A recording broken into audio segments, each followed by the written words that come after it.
Hello, welcome to the morning news. We begin our newscast in The Hague. Bolivia's legitimate fight against Chile for the sovereign set to the sea this Wednesday enters its third day at the International Court of Justice. The hearing at The Hague court will continue through May the 8th. The oral arguments are centered on a piece of land which could give landlocked Bolivia access to the Pacific Ocean. Bolivia claims it has been arbitrarily denied maritime access. Chile argues that the ICJ has no jurisdiction over the case. President Evo Morales responded saying Chile wouldn't be at The Hague if they thought there was no legal reason for it. Just the fact that Chile is in The Hague shows that there are outstanding issues with Bolivia. The Bolivian president reminded that top international leaders have called on Chile to grant his country a maritime access. He also said he was convinced that his government has the documents and arguments to win the case. Evo Morales called on Chile to accept its previous pledges regarding this issue.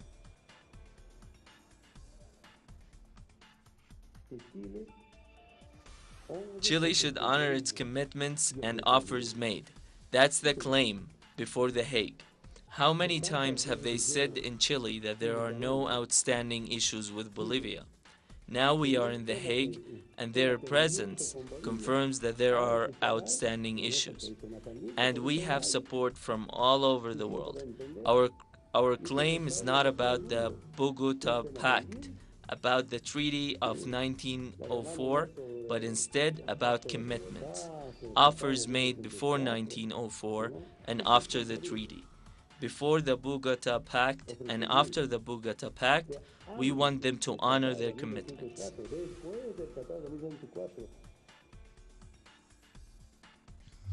Your release, the measures taken by President Obama to initiate a process of normalization with President Raul Castro are an achievement of the resistance and the dignity of the revolutionary people of Cuba.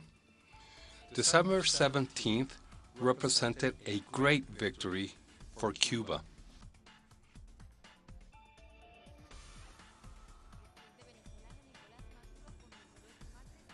A day before a planned trip to Russia to commemorate the end of the World War II, President Nicolás Maduro also criticized Washington's 5-decade-old arbitrary blockade on the Caribbean nation, Cuba.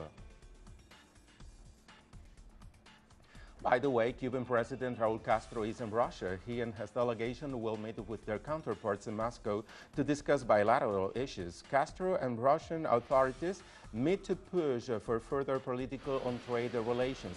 The Kremlin said that both countries will increase commercial exchange through various joint projects in energy, transportation, telecommunications, and pharmaceuticals. Russian oil company Zarubezhneft has plans to invest almost $3 billion over the next 13 years in exploiting Cuban deposits. Castro will also participate in celebrations of Victory Day over Nazism in World War II.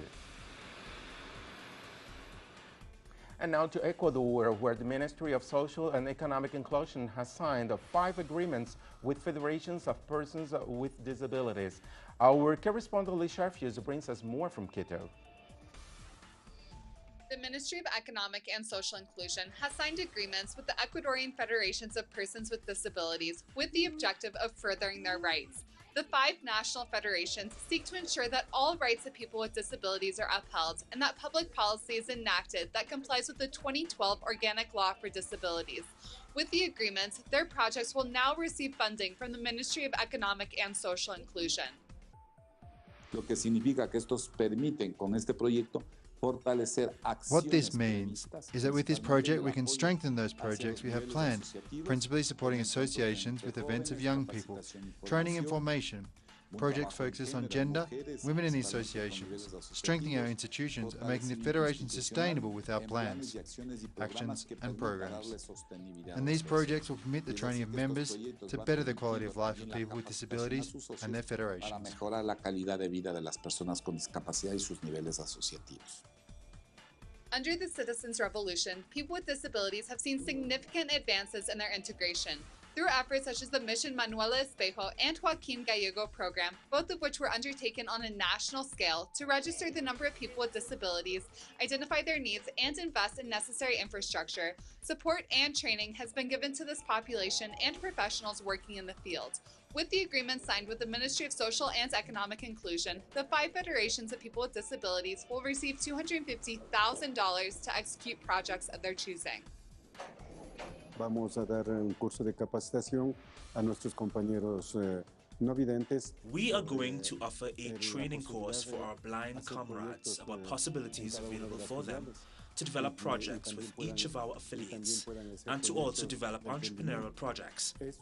We will train all the women coordinators of the country, their male counterparts, and young people. Del país, a las coordinadores varones y a la coordinación de los jóvenes.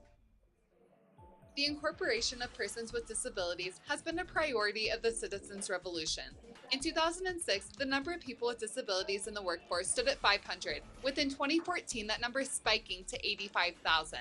By providing funding for the projects of the federations, the Ministry of Economic and Social Inclusion is empowering those persons with disabilities and encouraging their integration in society. Liz Sherfius, Telesur, Ecuador. The Cinco de Mayo is a Mexican fiesta that is now celebrated in many countries around the world. It is a day when Mexicans commemorate the victory over colonization attempts by the powerful French army 153 years ago. It is also known as the Battle of Puebla, which is reenacted by the people of the southern state as a tradition that has been kept alive for over 80 years and that stands as a symbol of Mexican unity and patriotism. It's a tradition. It's something inherited from the family. I have been coming out since I was 5 or 6 years old. I already have a baby, and I'm bringing my children out here. More in America, on Tuesday, Hillary Clinton appeared to have resorted to the same election strategy as President Obama some 8 years ago to obtain the Latin vote. In fact, she has gone a step further by promising citizenship for the millions of undocumented Hispanics in the U.S. Her announcement during a campaign event in Nevada has been met with skepticism, especially because Obama made similar promises only to become the president that has deported more Latin American immigrants than any other in history. But let's listen to Hillary Clinton. So I will fight for comprehensive immigration reform and a path to citizenship for you and for your families across our country. I will fight to stop partisan attacks on the executive actions that would put dreamers, including those with us today, at risk of deportation. And if Congress continues to refuse to act as president, I would do everything possible under the law to go even further.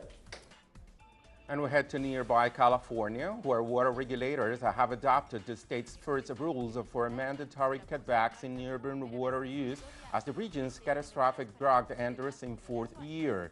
The emergency regulations require some communities to trim water use by as much as 36%. The agricultural sector will be exempt from rationing. The measure was unanimously approved Tuesday by the State Water Resources Control Board. And we go halfway around the world to Yemen, where fierce fighting continues, as well as the Saudi-led airstrikes. The Houthis launched massive attacks for the first time on a Saudi border town. Saudi forces responded with intense airstrikes against various Yemeni cities. In the meantime, a new UN report has surfaced saying the coalition has killed almost 650 civilians, including 131 children, since the start of their attacks in late March.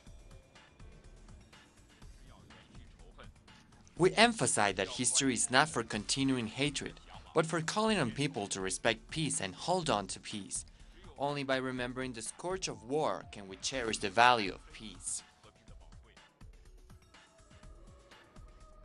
Ban Ki-moon and other UN officials, including the President Body's General Assembly, Sam Kutesa, marked the occasion by planting a symbolic tree in the gardens of the United Nations in New York.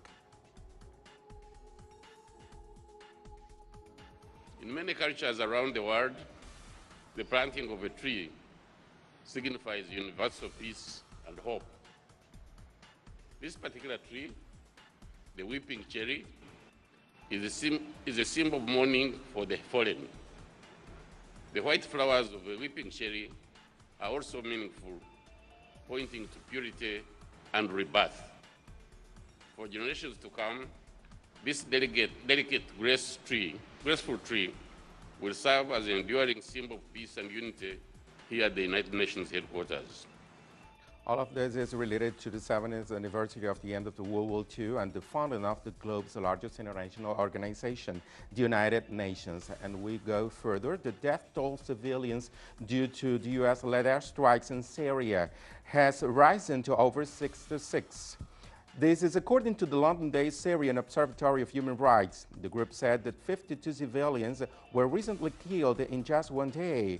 The non-governmental group also denounced that the United States airstrikes have killed at least 31 children. But not all in Syria is about the war, as artists attempt to bring fresh air and hope to the people of war-torn Damascus. On Tuesday, Syrians watched a historical musical in Damascus Opera House, raising their morale in face of pains and sacrifices. The musical, named The Road to the Sun, depicted the Syrian people suffering and fight under the 400-year Ottoman occupation and the French colonization of early 1900. Over 150 artists participated in the musical and about 1,200 people attended. There were many heroic stories in the history. People's sacrifice and love stories ended at tragedies because of disease, terror, and war. We still remember these stories, but now they come to our real world again. More on these on our website, telesurtv.net/English. Thank you for watching and have a nice day.